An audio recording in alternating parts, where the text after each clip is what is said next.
Hello everyone, welcome to my channel. आज इस video में मैं बायोलॉजी के सेल चैप्टर के क्वेश्चंस लेकर आया हूँ। पूरे के पूरे क्वेश्चन जितने भी मैं करवाऊंगा सेल चैप्टर के ही होंगे। सारे चैप्टर के मिक्स क्वेश्चन नहीं है। एक चैप्टर के क्वेश्चन होने से बायो में फ़ायदा ये होगा आपका कि आपको चैप्टर दोबारा रिवाइज नहीं करना पड़ेगा। मैं एक एक छोटे छोटे टॉपिक से क्वेश्चन उठा के प्रैक्टिस करवा दूंगा और इसी में समझा भी दूंगा आपको। तो आपको दोबारा सेल चैप्टर पढ़ने की जरूरत नहीं पड़ेगी। आप सिर्फ एक बार इन्हीं क्वेश्चन को रिवाइज कर लेंगे, आपको पूरा चैप्टर रिवाइज हो जाएगा। इस वीडियो को हम दो पार्ट में खत्म करेंगे। ये पहला पार्ट है क्योंकि चैप्टर बहुत बड़ा है सेल, तो सारे के सारे क्वेश्चन एक साथ नहीं हो सकते हैं। हम इसे 2 से 3 पार्ट में खत्म करेंगे। और क्वेश्चन स्टार्ट करने से पहले मैं आपको बता दूं, आप लोग टेलीग्राम चैनल नहीं ज्वाइन कर रहे हैं, टेलीग्राम चैनल ज्वाइन कर लीजिए। वहां पर मैं कोई भी इंफॉर्मेशन जो शेयर करता हूं आपको तुरंत मिल जाएगी, या फिर मैं कोई वीडियो अपलोड करता हूं तो वो तुरंत आपको पता चल जाएगा कि मैंने वीडियो अपलोड किया है, चाहे वो फिजिक्स का हो, केमिस्ट्री का हो या फिर इंग्लिश का हो। अगर आपको कोई डाउट होता है क्वेश्चंस में या फिर आपको कोई प्रॉब्लम है तो आप कमेंट में कमेंट कर सकते हैं या फिर टेलीग्राम पर मैसेज कर सकते हैं। चलिए हम अपना वीडियो स्टार्ट कर लेते हैं और क्वेश्चन प्रैक्टिस शुरू करते हैं।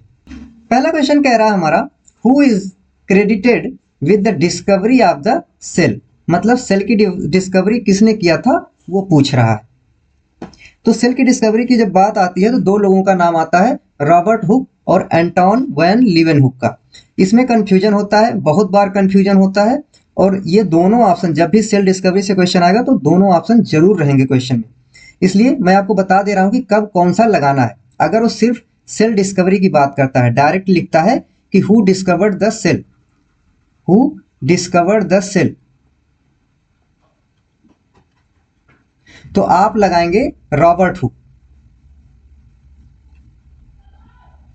और अगर वो कहता है कि हु डिस्कवर्ड लिविंग सेल, अगर वो स्पेसिफाई करता है कि लिविंग सेल किसने डिस्कवर्ड किया था, लिविंग सेल कहेगा, तब आप लगाएंगे Anton van Leeuwenhoek.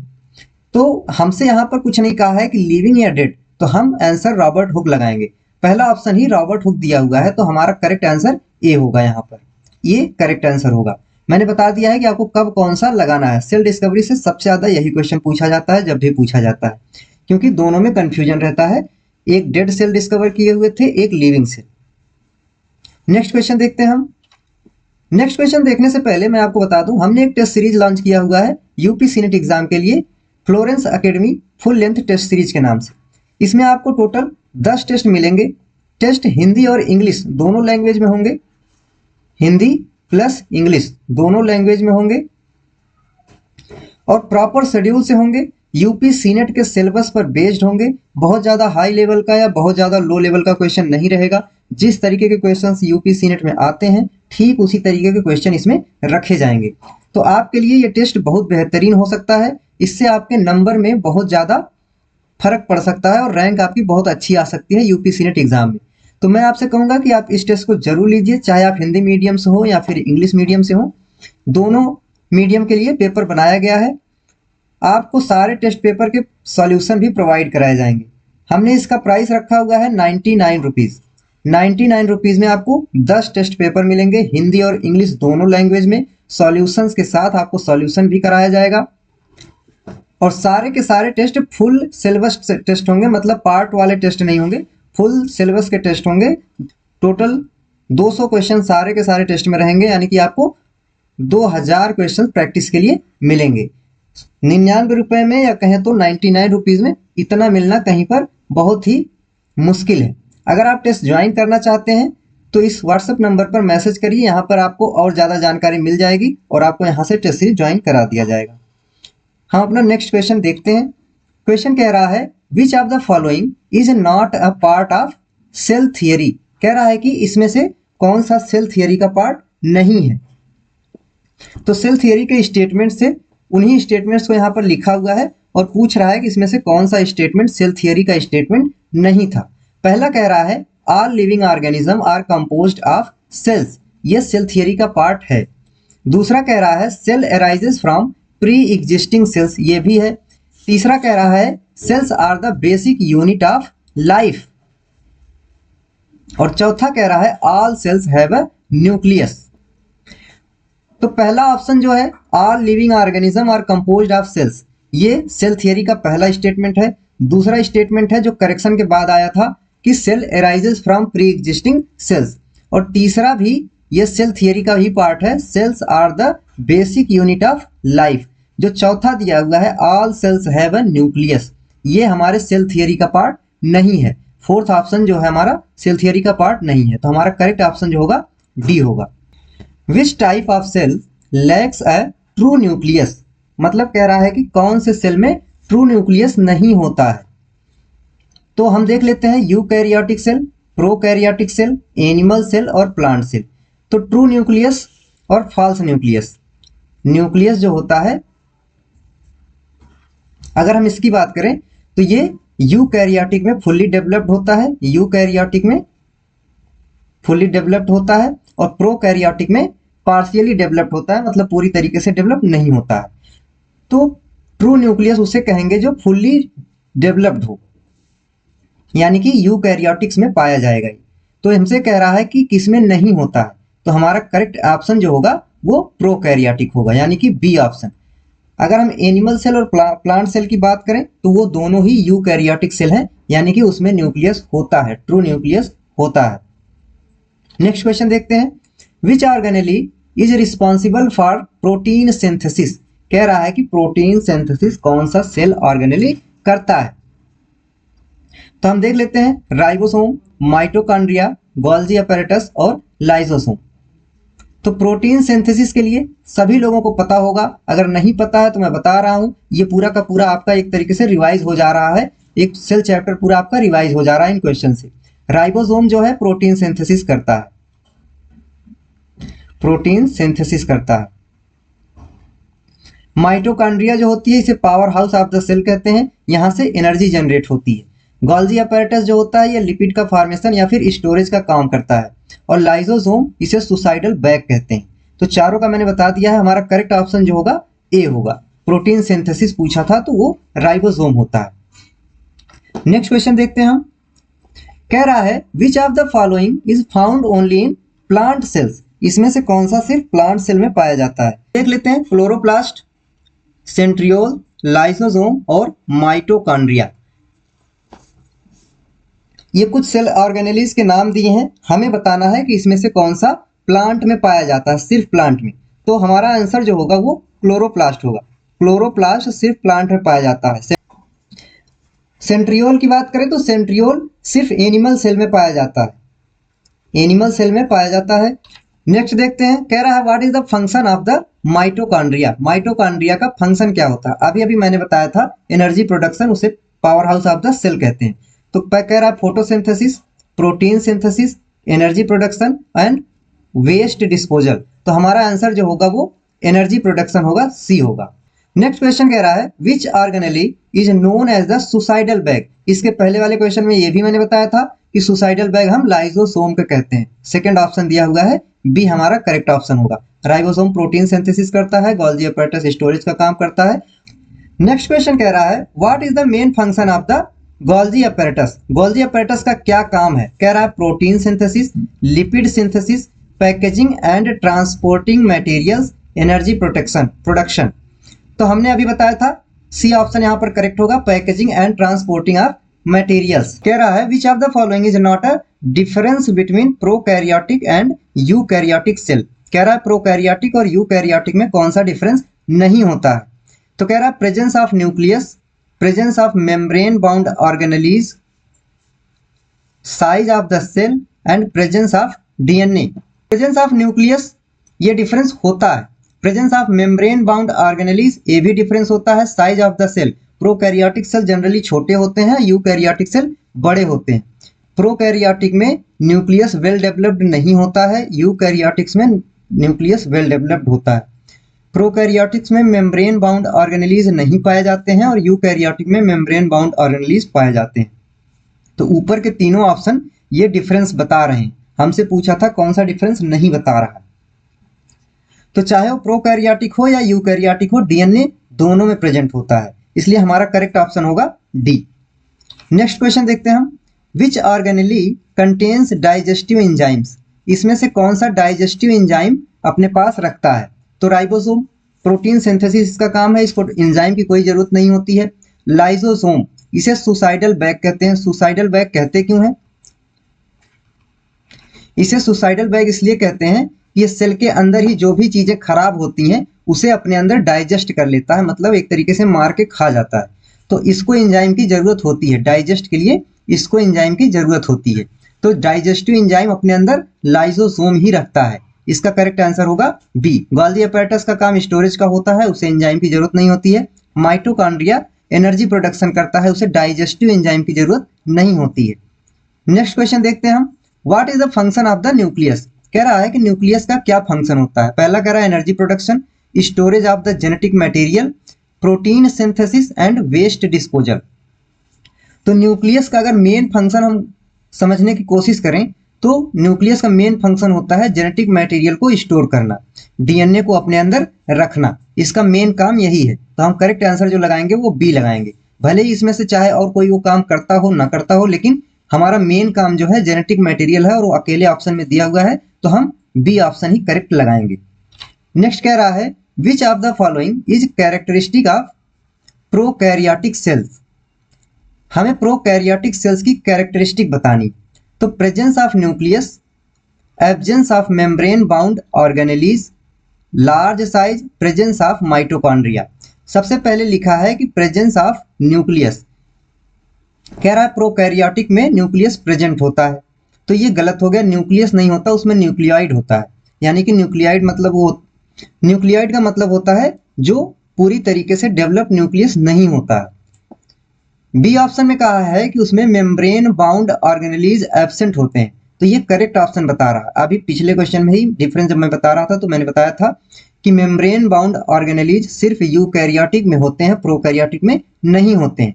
Large size ये गलत है, इसका कैरेक्टरिस्टिक नहीं है। माइटोकॉन्ड्रिया हो ही नहीं सकता क्योंकि ये मेम्ब्रेन बाउंड ऑर्गेनेलीज होता है। तो हमारा करेक्ट ऑप्शन होगा बी। नेक्स्ट कह रहा है which organelle is responsible for photosynthesis. Photosynthesis के लिए कौन सा ऑर्गेनेली रिस्पॉन्सिबल होता है, कौन सा ऑर्गेनेली जिम्मेदार होता है। तो क्लोरोप्लास्ट, माइटोकॉन्ड्रिया, राइबोसोम, लाइसोसोम। तो क्लोरोप्लास्ट की बात करें तो ये रिस्पॉन्सिबल होता है फोटोसिंथेसिस के लिए प्लांट्स में।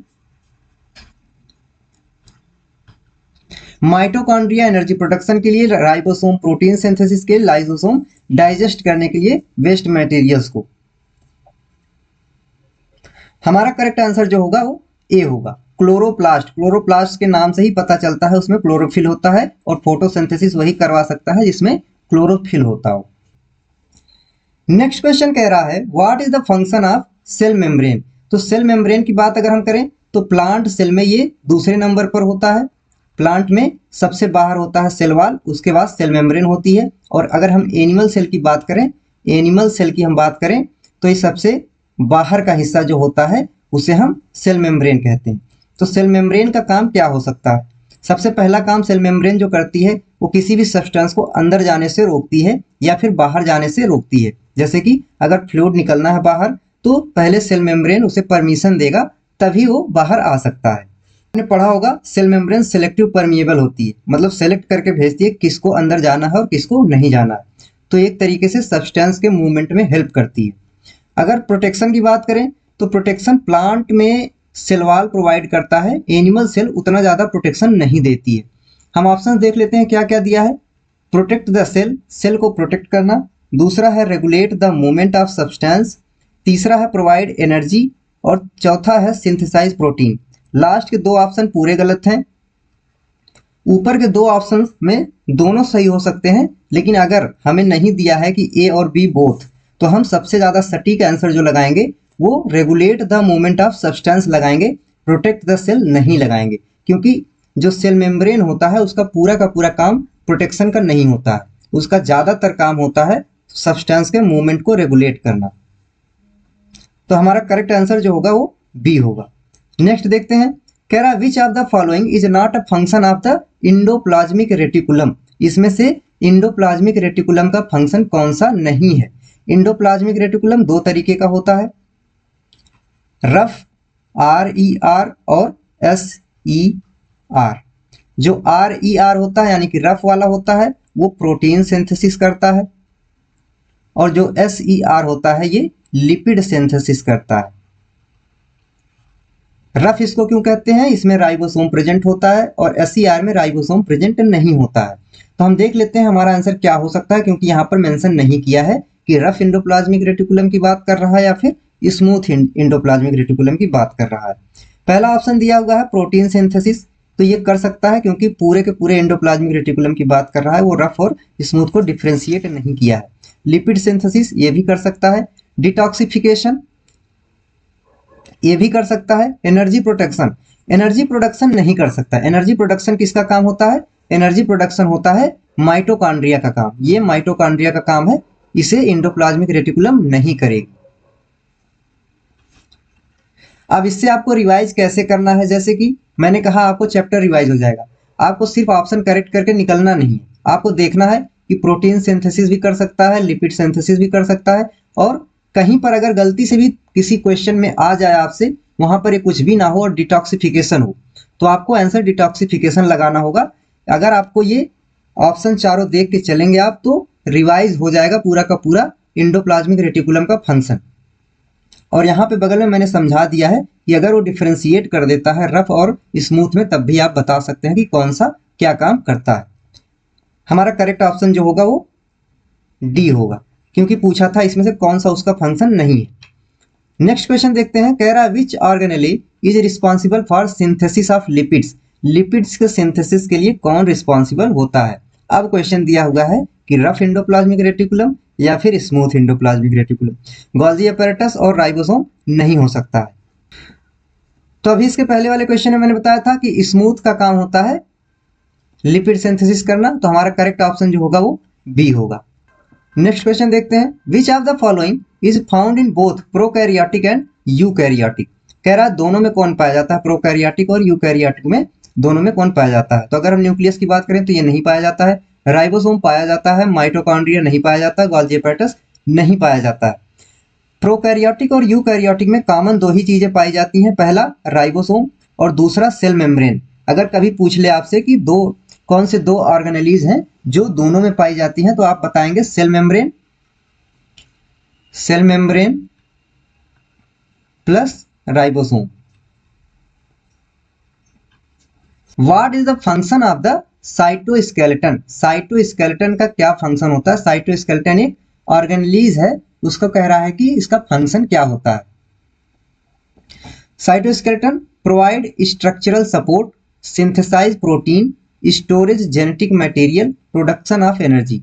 तो सेल में सभी ऑर्गेनेलीज का काम डिसाइडेड है, प्रोडक्शन ऑफ एनर्जी ये नहीं हो सकता, स्टोरेज ऑफ जेनेटिक मटेरियल नहीं हो सकता, प्रोटीन सिंथेसिस नहीं हो सकता।